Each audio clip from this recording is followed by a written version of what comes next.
Mateus 5,13 diz assim: vocês são o sal da terra, ou melhor, vocês são o sal para a humanidade.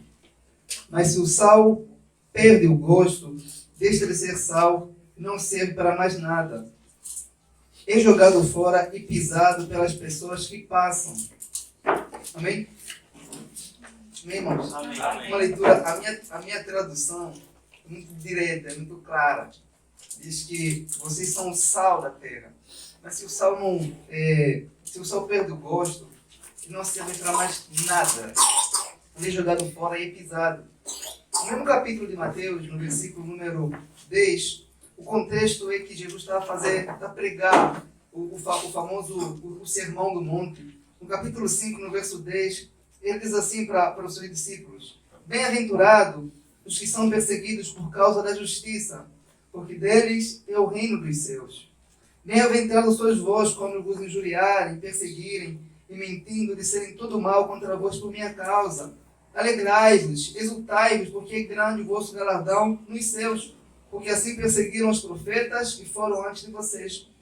Então, Jesus, ao dizer que nós somos é uma continuação da mensagem passada. Aí está Jesus e uma multidão ouvindo ele. Jesus olha para os seus discípulos especificamente e diz: olha, vocês são o sal da terra. Só que no versículo 10, no versículo 11, ele começa a mostrar assim: olha, vocês devem considerar-se felizes quando vocês são mal falados, quando vocês forem perseguidos, quando vos injuriarem, vão pisar vocês, vão tratar mal vocês, vão fazer injustiça contra vocês. Mas uma coisa que vocês devem lembrar: vocês são o sal dessa terra, vocês são o sal da humanidade. Não é porque estão a tratar vocês dessa forma que o mundo despreza vocês, que vocês não têm nenhum valor, que vocês não têm nenhuma importância. Vocês são o sal. O que o sal é? O sal é que o sal tem a finalidade de dar gosto na comida, de dar sabor. É como se eu estivesse falando assim: por mais desprezados que vocês forem, vocês são a única coisa que dá um sabor a esse mundo. Esse mundo tem alguma espécie de gosto por causa de vocês, é a presença de vocês.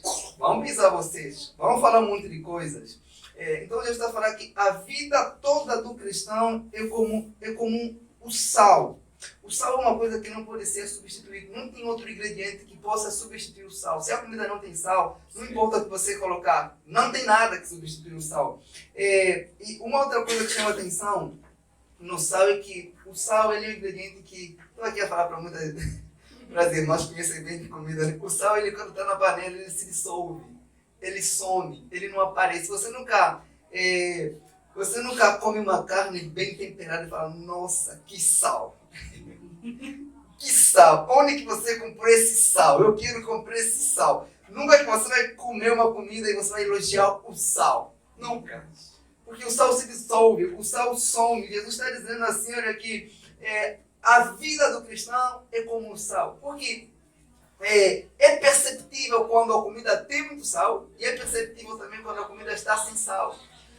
Mas, apesar de ninguém elogiar, todo mundo percebe que tem. Todo mundo percebe que tem sal. Jesus está dizendo assim, olha, que diante desse mundo, ele afirma, ele não diz que vocês serão como o sal, ele diz que vocês são assim, vocês são o sal.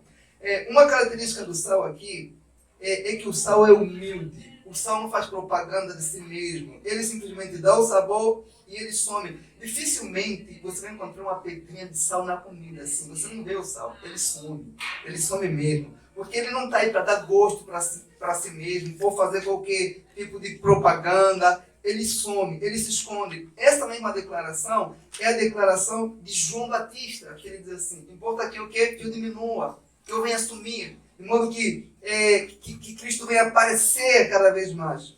Então, uma vez que nós somos como sal, devemos fazer de tudo para ser o quê? Moderados também. Porque se o sal for muito, ele salga e a comida fica sem gosto. Mas nós devemos ser moderados, porque não podemos ser muito fortes ao ponto de ser intolerantes, porque vamos salgar a vida das pessoas além daquilo que devemos ser, e nem podemos ser doces, porque vamos engolir também. É moderado que nós devemos ser. Então, característica do sal é que a gente não precisa colocar uma quantidade muito elevada para ele dar um certo gosto na comida.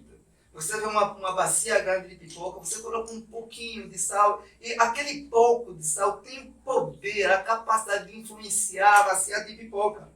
Então, eu li a história de um adolescente que ele tinha uma mãe muito piedosa, uma mulher de muita oração. Ele começou a fazer um estágio no escritório de advocacia, onde as pessoas lá falavam palavrões. E quando o menino chegou naquele ambiente, naquele escritório, ele ficou meio que perturbado, porque diante da sua mãe não havia esse tipo de palavras. Então ele começou a chorar, e as pessoas começavam a zombar dele, dizendo assim: você quer voltar de novo para a sé da sua mãe? Então o chefe dele, vindo, questionou: por que você chora? Ele disse assim: olha, na casa da minha mãe não há essas expressões grosseiras que há nesse escritório. Quando o chefe ouviu isso, o chefe se tocou e chamou todos os funcionários e disse assim: olha, enquanto esse menino estiver aqui, não vamos mais usar as palavras grossas, esses palavrões. É um adolescente. Por causa da presença dele, as pessoas foram influenciadas a mudar. Porque o sal tem esse poder de influenciar as pessoas. Se você é um cristão e você não está exercendo nenhuma influência no lugar onde você trabalha, no lugar onde você vive, você não é sal, não. Porque o sal é notório, ele influencia, ele dá gosto, ele dá sabor. Então, quando Jesus disse essas palavras, que nós somos o sal da terra, vamos voltar no contexto aqui. Não havia geladeira, não havia refrigeração. Aquilo que o pessoal mais antigo vai conseguir entender que a única maneira de conservar alguns alimentos é quando você salga, né? Quando tem muito sal. Quando tem muito sal. Ele queria ensinar, em um certo sentido, que esse mundo só está sendo conservado por causa da presença dos cristãos que estão aqui. É por causa da religião que esse mundo está sendo conservado por Deus. Em Angola, eu só comecei a entender isso quando eu fui ler o texto bíblico esses dias. Em Angola tem um peixe chamado peixe seco. Não sei se aqui no Brasil tem. Ele não fica na geladeira. Abre o peixe no meio e colocou um monte de sal. O peixe pode ficar uma semana, um mês fora da geladeira. Não estraga. Porque o próprio sal tem esse poder conservador. Ele conserva. Então, é por meio dos cristãos que esse mundo está sendo conservado por Deus e também da contaminação para não se estragar. Tenta pensar nesse mundo tão sujo que nós vivemos sem a presença dos cristãos. Então, outro ponto ainda sobre o sal é que o sal ele precisa ser o quê? Misturado. O sal não teme se misturar.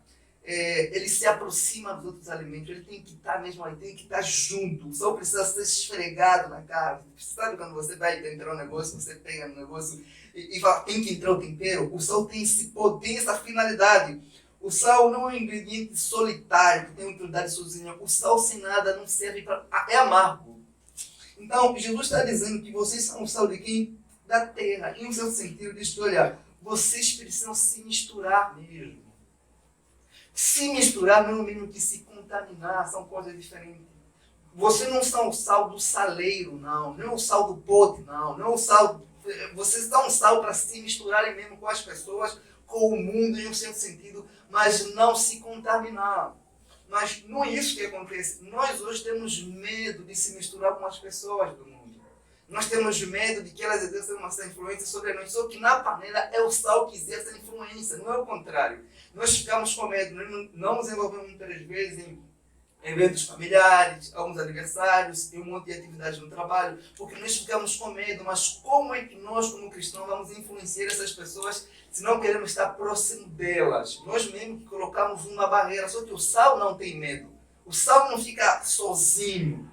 Então, a gente vai ver que, principalmente numa época, num período como esse de carnaval, nós ficamos todos com medo. Algumas igrejas fazem retiro, outras fazem acampamento, um monte de atividades, isso com um certo medo de que o jovem pode se desviar, pode se misturar, acabar. Só que não é assim que Deus está nos ensinando. Fala, vocês devem se misturar, vocês devem influenciar as pessoas, vocês devem fazer isso mesmo. Não tenha medo. Isso se você é sal, irmão. Aí está a questão.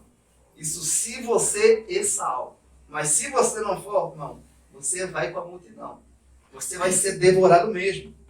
Então, a gente pode extrair algumas reflexões aqui, antes de a gente passar para o próximo versículo, é que quando Jesus chamou os discípulos de sal, ele não estava apenas fazendo um elogio para os discípulos.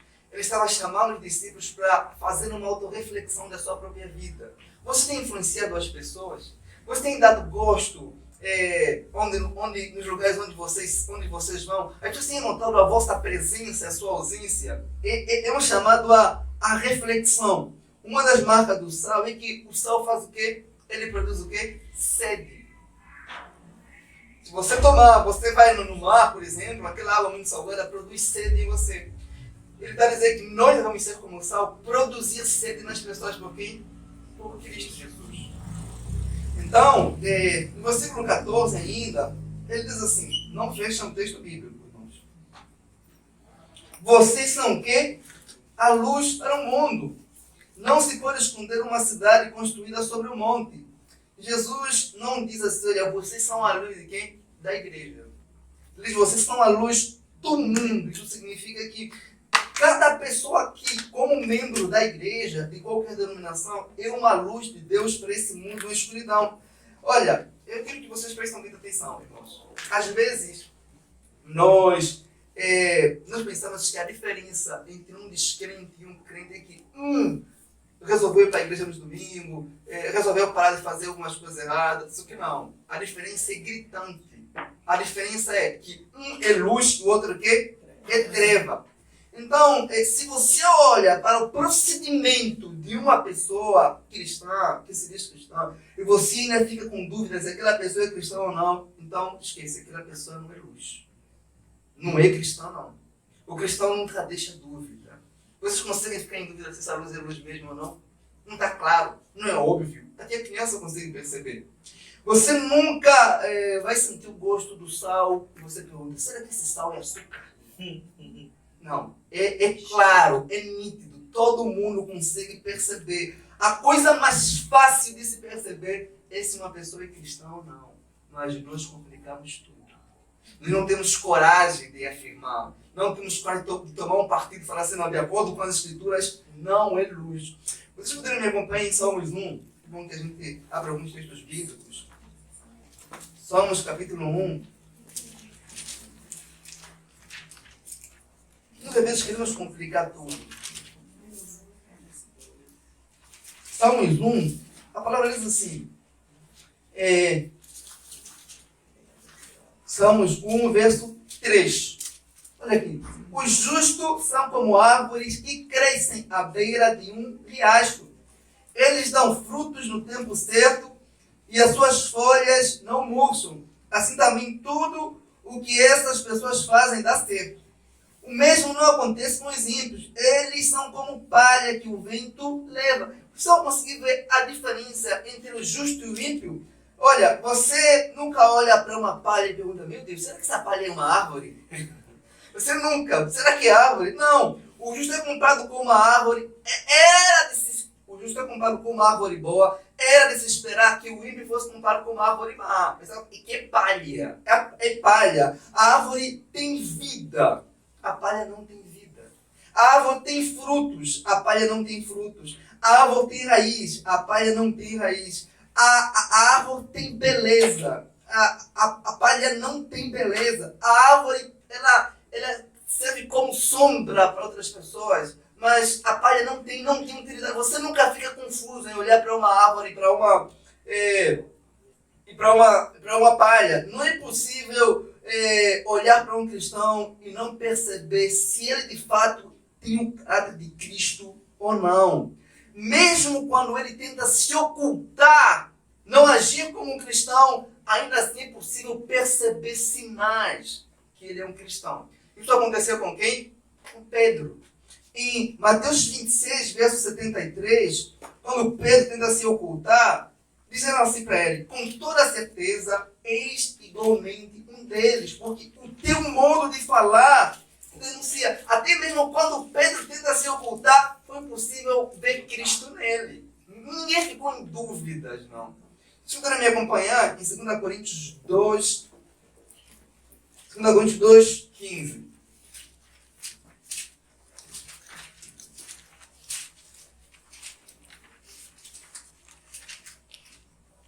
Olha que lindo o texto. 2,15. Porque nós somos para com Deus o bom perfume de Cristo, tanto nos que se salvam como nos que se perdem. Para os que estão se perdendo é um mau cheiro que mata, mas para os que estão sendo salvos é um perfume muito agradável que dá vida. Então, que em paz de realizar um trabalho como esse, que é capaz de realizar um trabalho como esse, perdão. Então, o apóstolo está dizendo assim aqui, nós que estamos em Cristo somos o bom perfume de Cristo, mas os que se perdem, os que não creram, os não cristãos, eles são como um cheiro que mata, sabe, um cadáver? Eles são, o cheiro deles é como um cadáver. Você nunca sente o perfume, o aroma de um perfume e sente o cheiro de fezes e você fala, meu Deus, será que essa fez é um perfume? Nunca, nunca. Porque, claro, é nítido, é possível perceber isso. Mas nós ainda, às vezes, nós queremos complicar tudo, porque ainda que você não goste muito de um perfume, você ainda assim vai falar, não, é um perfume. Não gosto desse aroma, mas é um perfume. Nunca que você vai confundir com um cadáver se decompondo ou com fezes. Porque o aroma do perfume é agradável e chama a atenção. A diferença de um cristão e um não cristão é tão evidente, irmãos, quanto a diferença de um perfume, quanto o aroma de um perfume e o aroma de uma fossa. É claro, não tem enrolação, não.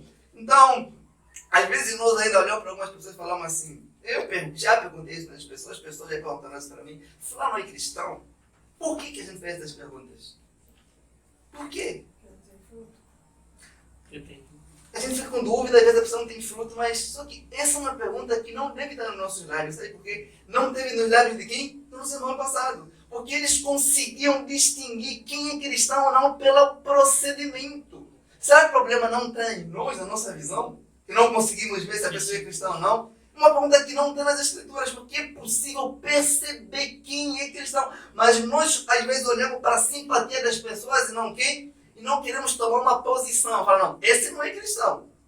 Eu não estou falando que a gente vai criar leis para determinar quem é cristão ou não, mas estou dizendo que é possível perceber um cristão pelos frutos que ele dá, se ele é parecido com Cristo ou não. Às vezes nós ficamos, eu já fiquei assim, quero que pessoas aqui já ficam assim, será que é um cristão mesmo ou não? Se você está com dúvida, acredita, irmão, as probabilidades daquela pessoa não ser cristã são muitas. Só que às vezes nós mesmos criamos leis e regras para determinar quem é cristão ou não. Não somos nós que vamos criar nossas leis ou regras. É as Escrituras. Tudo está aqui. Em Mateus 7, no verso 6, tem um texto que Jesus diz assim. Mateus 7, 6. Eu vou ler aqui. Se vocês vão um pouquinho para frente, né? Não deis aos cães o que é santo, nem lanceis aos porcos as vossas pérolas, para que não aconteça que as calquem aos pés e, voltando-se, as desprezam. Aquele que não é cristão, não crente em Jesus, ele é chamado de cão nas Escrituras. É chamado de porco. O caráter dele é como porco, porque eles gostam de quê? Da sujeira. Você não olha para um porco e para uma ovelha e fica em dúvida. Será que esse porco é uma ovelha? Meu Deus. É possível isso? Porque, claro, a natureza deles, as coisas que eles gostam são diferentes. O porco gosta de lixo. Ele vê o lixo como uma coisa normal, mas a ovelha não é assim. O cachorro, sei qualquer um, o cachorro, às vezes a gente tem aqui cachorro de estimação, mas cachorro é cachorro em toda parte do mundo. Cachorro, se você deixar ele no meio da rua, ele é capaz de comer fezes. Não é cachorro de estimação, não importa, é cachorro. Se vomitar, tem coragem de engolir o próprio vômito. Quem tem cachorro sabe disso. É uma coisa que ovelha não quer, não faz. É diferente. Mas nós ainda contamos, será que foram crentes? Não sei não. A Bíblia mostra que é possível perceber isso. Então, o apóstolo Paulo diz isso em Efésios 5, 8. Fala assim, outra hora vocês eram trevas, mas agora vocês são o quê? São luz no Senhor. Andai como filhos da luz. A Bíblia não diz apenas que os não regenerados estavam em trevas, falam que eles eram a própria escuridão, entendeu? As próprias trevas. E nós somos luz. Então, é fácil perceber a diferença do não crente e um crente, como é fácil descobrir a diferença entre uma luz e a escuridão. É por isso que eu gosto de observar o que as crianças dizem. Num domingo, eu estava lendo sobre uma criança que ela ia para o culto com a mãe. E ela chegou em casa e falou assim, mãe, eu acho que eu não acreditei muito na pregação do pastor, não. Porque o pastor falou assim que Deus é maior do que nós. Isso é verdade? A mãe disse sim, Deus é maior do que nós. Deus é maior do que nós. E a criança ainda perguntou para a mãe, mas o pastor também disse que Deus é maior do que nós e Deus vive em nós. Isso não é mentira? Se Deus é maior do que nós, como é que Deus vive em nós e as pessoas não conseguem ver? Será que é possível Deus que é grande vive em você e ninguém conseguir perceber isso? E as pessoas ficarem em dúvida ainda se você é um crente ou não? Não é possível. Não é possível ocultar Deus. Ainda que você tente ocultar, Ele é maior do que você. Ele vai transcender o seu caráter, a sua forma de falar. Você pode tentar se ocultar mesmo a sua identidade. Mas por Ele ser maior do que você, ainda que você não quiser mostrar nada, as pessoas vão conseguir perceber. Quando Deus vive em alguém, as pessoas começam a ver a presença dela no teu agir, no seu falar, no seu pensar, no seu trabalhar, na sua honestidade, nas suas conversas, nas suas brincadeiras que você faz, na sua responsabilidade, na sua fidelidade. Você não pode dizer que Deus vive em você se os seus vizinhos não conseguem ver isso. Se as pessoas que trabalham com você não conseguem ver isso. Se as pessoas ainda têm coragem de fazer brincadeiras estúpidas, fazer fofoca com você. Porque se você vê Deus em algum lugar, você não tem coragem de chegar naquele lugar e fazer fofoca com as pessoas. Não. Porque a presença de Deus na vida de alguém impõe temor, impõe respeito. Agora vamos voltar no texto de Mateus, que diz sobre a luz. O primeiro tópico é que nós somos a luz. Jesus não diz apenas que os cristãos são iluminados, como se eles tivessem uma luz que eles receberam e que ninguém consegue ver. Ele fala assim, vocês não são apenas iluminados, vocês são o quê? A própria luz para iluminarem. As pessoas têm que ver essa luz. Não é uma luz interna, senão eu sinto que eu sou luz aqui dentro. As pessoas podem não... Você imaginando se a luz será para resolver se não acender? E falar assim, eu sinto que eu estou acendendo, mas é dentro de mim. Não existe. Vocês são luz, é para refletir isso. É possível perceber onde a luz está. Então, se você for luz, as pessoas vão conseguir perceber essa diferença por causa da sua forma pura de agir, por causa da sua forma de mostrar o amor de Cristo, por causa da forma que você lida com as pessoas. Então, quando você é luz, irmão, você vai viver de forma tão piedosa que as pessoas que vivem na impiedade vão ter vergonha do seu caráter, vão ter vergonha delas mesmas por causa do seu procedimento. Porque uma das coisas que a luz faz é o quê? Ela revela a escuridão, ela revela as trevas. Então, eles são luz que iluminam a vida das outras pessoas. Você já viu o posto de energia? Todo mundo já deve ter visto, mas ninguém presta atenção nos postos, não.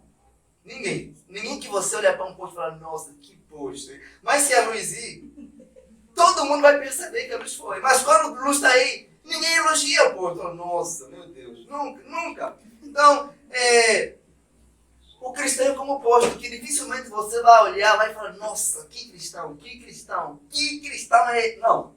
Mas se ele se retirar, você vai conseguir perceber uma diferença. Falta alguma coisa aqui. Falta a luz. Então, qual a finalidade do posto de energia? É fazer o quê? É iluminar a vida daqueles que passam. Ele não está aí para se exibir. O seu posto, olha aqui, não. Ninguém olha em cima, não. Todo mundo olha aqui. Ninguém olha no posto, todo mundo olha no caminho. Porque a finalidade do posto é fazer o quê? Iluminar. Para todos passarem. O cristão deve iluminar o caminho dos seus semelhantes para o quê? Para a eternidade. As pessoas devem olhar para ele e falar assim, não, ele está a me iluminar para mim ir em direção de quem? De Cristo. Ele é o caminho.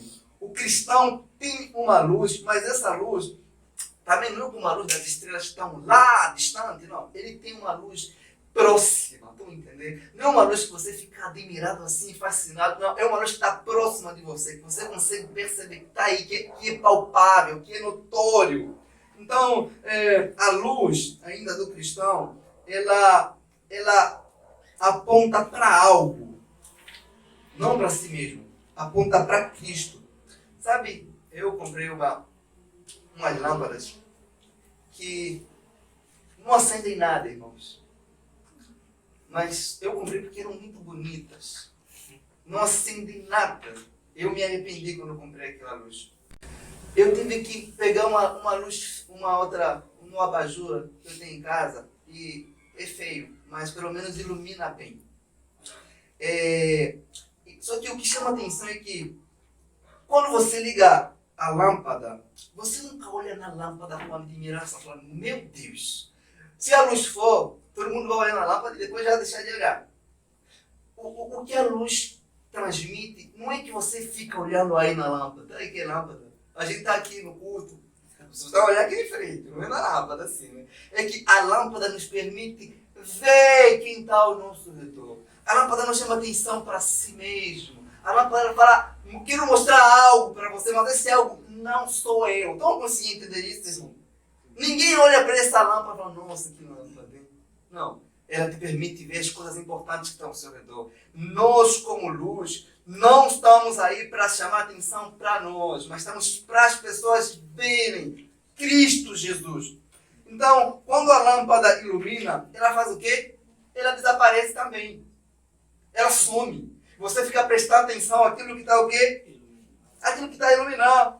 Então, a vida de um cristão genuíno é uma lâmpada, irmão, para iluminar a vida das pessoas. O apóstolo Paulo, em Atos 11, 26, vou ler aqui para vocês acompanharem, diz assim que em Antioquia, os discípulos, pela primeira vez, foram chamados de quê? Cristãos. Olha só. Não é os discípulos que se promoviam, que falavam, nós somos cristãos. É que as pessoas vendo eles, falavam, eles são parecidos com quem? Com Cristo.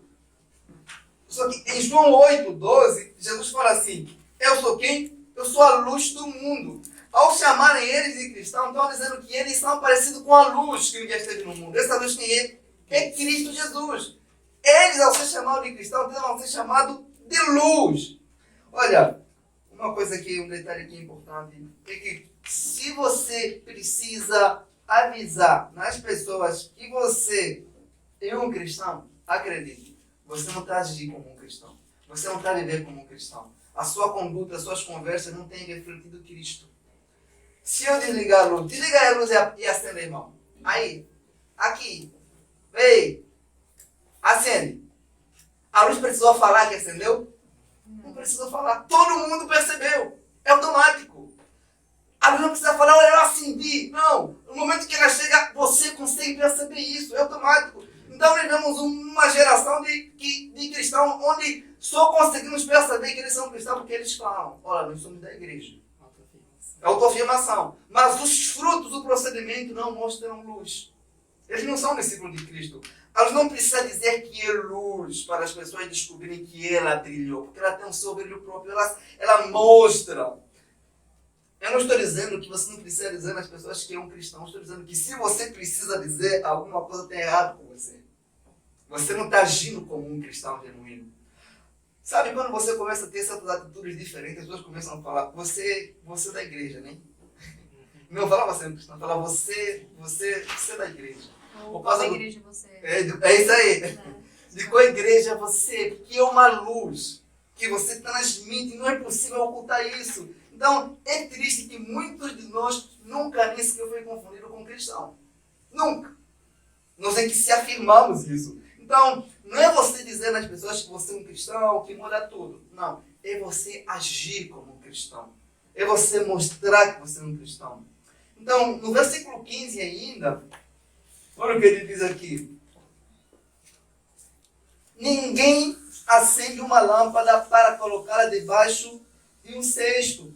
Pelo contrário, ela é colocada num lugar próprio para que ilumine todos que estão na casa. Assim também, a luz de vocês deve brilhar para os outros vejam as coisas boas que vocês fazem e louvem o Pai de vocês que está onde? No céu. Então, o Senhor está ensinando assim, não é possível você acender uma luz e colocar debaixo da cama, por exemplo, ou debaixo do cesto, por exemplo. Não é possível. Ele fala assim, a vossa luz deve brilhar, refletindo em boas obras, para que as pessoas vendo isso glorifiquem quem? O vosso Pai que está no céu.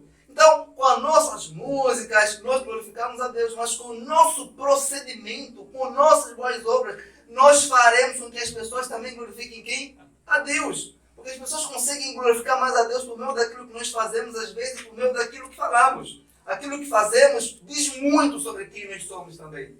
Essas boas obras aqui não falam concernente sobre a nossa salvação. Não. Ela é a evidência do salvo. Ela é a evidência da luz. Essas boas obras aqui não é nossa. É de quem? De Deus. O apóstolo Tiago, no capítulo 1, no verso 17, ele fala assim: toda boa dádiva e todo dom perfeito vem do alto, vem do Pai das luzes, vem de Deus. Vem de Deus. Vocês poderiam me acompanhar em Efésios 2? Esse é muito importante que a gente leia.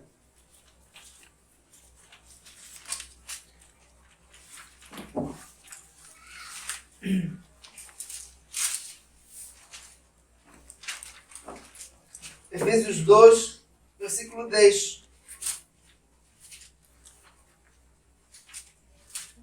Diz assim, todo mundo achou? 2, versículo 10. Olha o que diz aqui esse texto maravilhoso. Olha aqui. Porque somos feitura sua, criados em Cristo Jesus. Para quê? Para as boas obras, as quais Deus preparou para que quem? Então é que se entender, irmão, que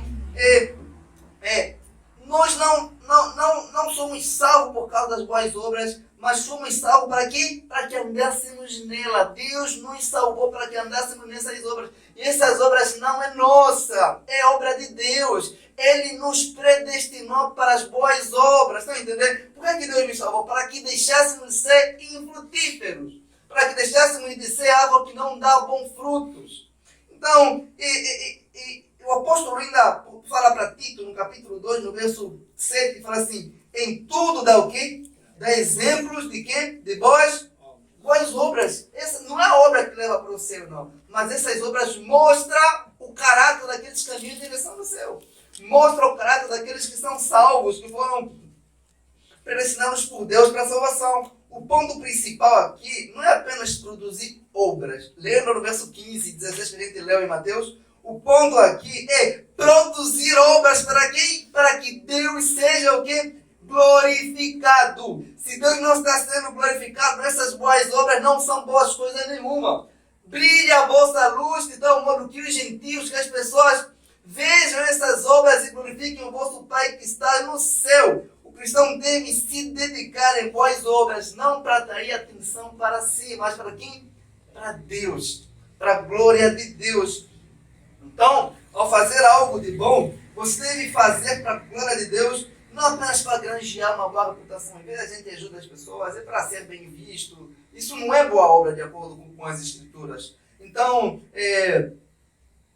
todo bem, irmão, todo bem que você fazer, você deve deixar bem claro para as pessoas que você está fazendo. Não é apenas porque você gosta disso. Você está fazendo porque tem uma finalidade. Ver Deus sendo glorificado naquilo que você faz. Você nunca deve permitir que as pessoas pensem que você faz o que você faz porque você é apenas uma boa pessoa, uma pessoa bem educada. Você deve apontar sempre: e eu faço isso para a glória de Deus, porque a luz não está aí para chamar atenção para si mesmo. Não está. E nós somos luz. Luz para apontar quem?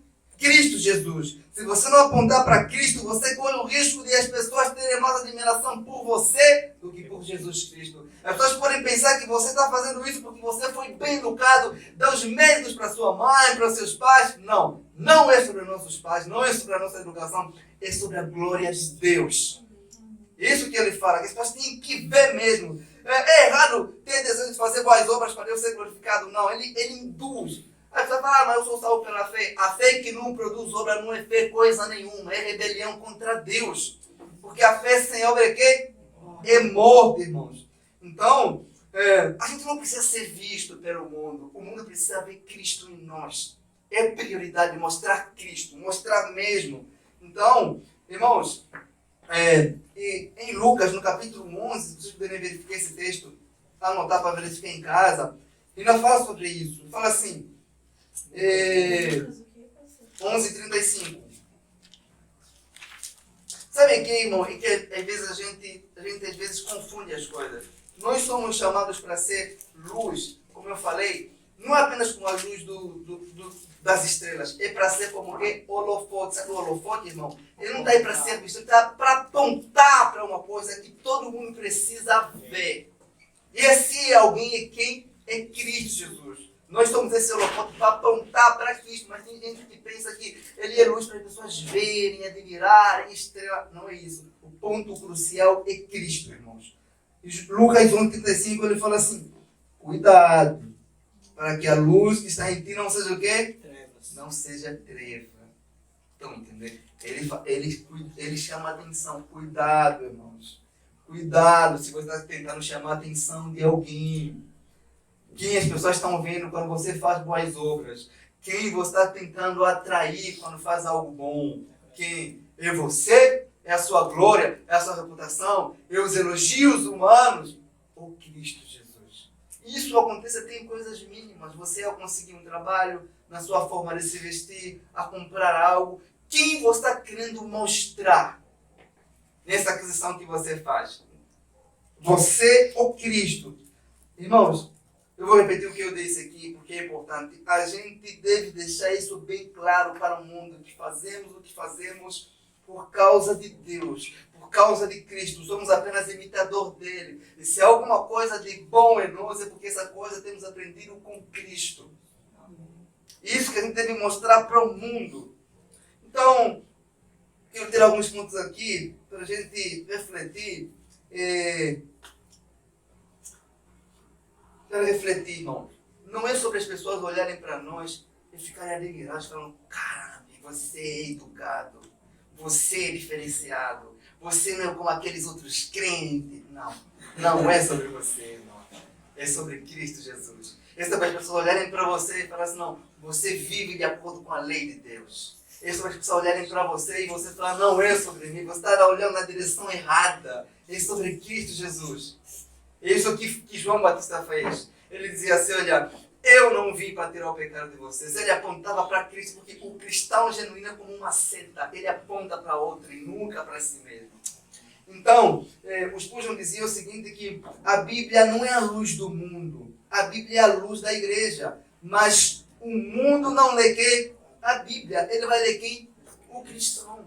E de uma certa forma, nós é que somos a única luz, a única Bíblia que esse mundo vai ler. Então, você deve ter cuidado, literalmente cuidado, com suas palavras no seu local de trabalho. Às vezes você é uma pessoa que diz que é cristão, mas fica fazendo piada desnecessária no trabalho, fica entrando nas conversas estúpidas dos ímpios que não glorificam a Deus, em piadas que zombam a aparência do próximo. Você fica rindo das mesmas coisas que o descrente ri, que não glorifica a Deus. Então certifique-se que até as pequenas coisas que você faz, o seu trabalho, as suas conversas, têm sido para glorificar a Deus. Você deve transformar até as pequenas conversas que você tem em pequenos sermões para as pessoas que te ouvem, no seu trabalho, na sua faculdade, nos seus vizinhos. Porque você é luz, eles devem olhar para você, até nas suas brincadeiras pequenas que você faz como porteiro, eles precisam ver luz em você. Precisam ver essa luz nas palavras. O apóstolo Paulo diz assim, Colossenses 4:6, a vossa palavra seja sempre agradável, temperada com sal, para que saibas como convencer a cada um que pergunta sobre a vossa fé. Irmãos, essa questão de a gente ser luz e mostrar isso, tem gente que se você chega para ele e fala assim, posso pregar para você? Ele não aceita. Mas se no meio dessa conversa você induzir a conversa para o evangelho sem pedir essa permissão, acredite, você já está numa conversa, não tem como a pessoa fugir. Nessas nossas pequenas conversas devemos transformar em pequenos sermões, em falar, alguma coisa mínima mesmo. E anunciar o evangelho de Jesus Cristo. Mostra às pessoas que você se preocupa com uma delas e que elas estão na escuridão e que você é a única luz que elas estão a ver naquele momento. É estranho também, um outro tópico aqui, irmãos, que nós cristãos, que fomos chamados para ser a luz do mundo, nós temos medo da escuridão. Nós temos medo, irmãos. Nós temos medo mesmo. ficamos apavorados com a escuridão. Em vez de você ver, Deus, eu quero ser luz, eu quero ser luz, mas se Deus te enviar em um lugar que não tem nenhuma luz, você treme. Você vai começar a tremer. Para mim, Deus, aqui não tem nenhum cristão. Se não tem nenhuma luz, você deve ser luz naquele lugar. A luz é útil na escuridão. Não é onde já tem luz. Nós somos a luz da igreja. A igreja tem a luz própria em Cristo. Nós somos a luz do mundo. E Cristo nos envia em lugares escuros mesmo. Que talvez nós temos medo ou vergonha de ir para preservar a nossa reputação. O que as pessoas vão pensar se me verem aqui? Isso não importa. Importa que se você está sendo luz naquele lugar. Cristo quer que você pregue. Cristo quer que você vá onde não tem luz e brilhe a luz dele lá, naquele lugar. Ele quer que você vá aí, irmãos. Você não pode ficar com medo. Mas você é luz? Essa é a pergunta, irmão. Se você é luz.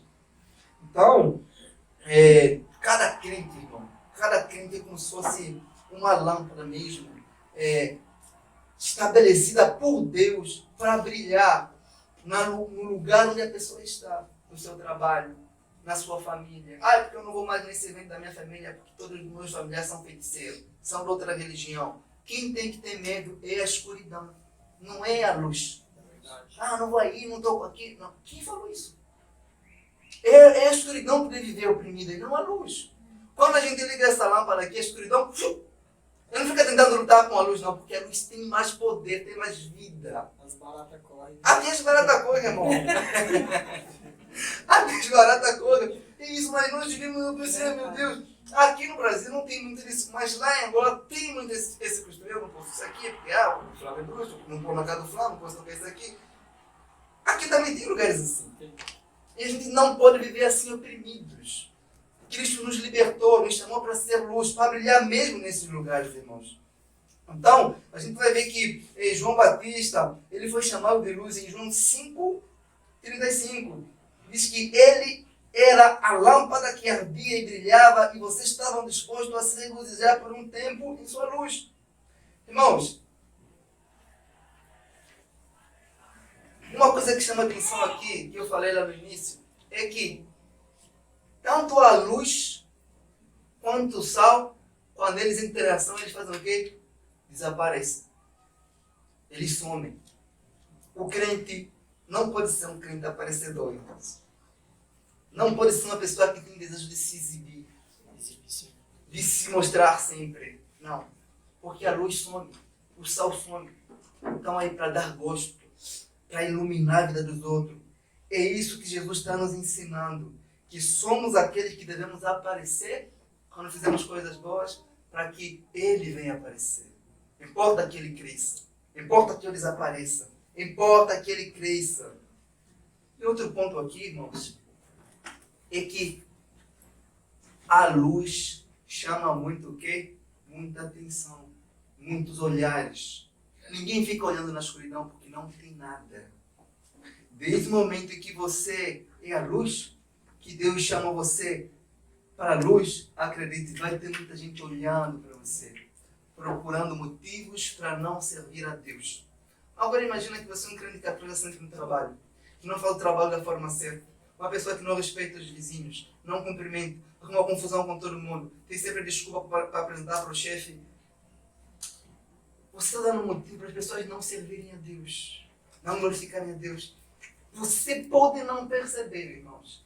Tem muitos olhos sobre você. Muita gente olhando, esperando uma falta sua, uma, para dizer assim, é por isso que eu não sirvo a Deus. Verdade. Hipócritas, ainda vai soltar um, eu já imaginava, esse nunca me enganou. Se escondendo na igreja. Se escondendo na igreja. Então, irmãos, lembre-se sempre, vocês são a luz. Tenham cuidado como vocês andam. Uma falta a você, irmão, vai sujar o nome de Deus, vai sujar a igreja, vai sujar a vossa reputação como cristão. E vai ser uma luz que não vai ter nenhuma utilidade, vai ser um sal que não saboreia, e vai ser pisado, é o que Jesus falou, que não tem utilidade nenhuma, vai ser pisado. Primeira vez que você falhar, irmãos, acredite, o mundo vai pisar em você. As pessoas que nunca, você às vezes nem pensou que a pessoa sabe que você é um cristão. Mas quando você falhar, agora você não é da igreja. Você não é da igreja, você...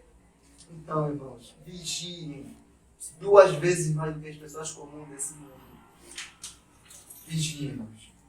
Então, eu quero convidar você nessa noite a fazer uma análise na sua vida pessoal.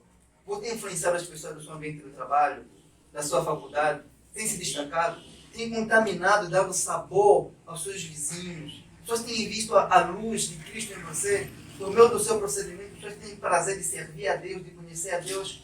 Ou você é uma pessoa que não dá sabor a nada, tem uma escuridão total? Então, eu convido você nessa noite a fazer uma oração silenciosa, irmão. Você olhar para dentro de você e você fazer uma análise se você tem influenciado as pessoas do seu redor.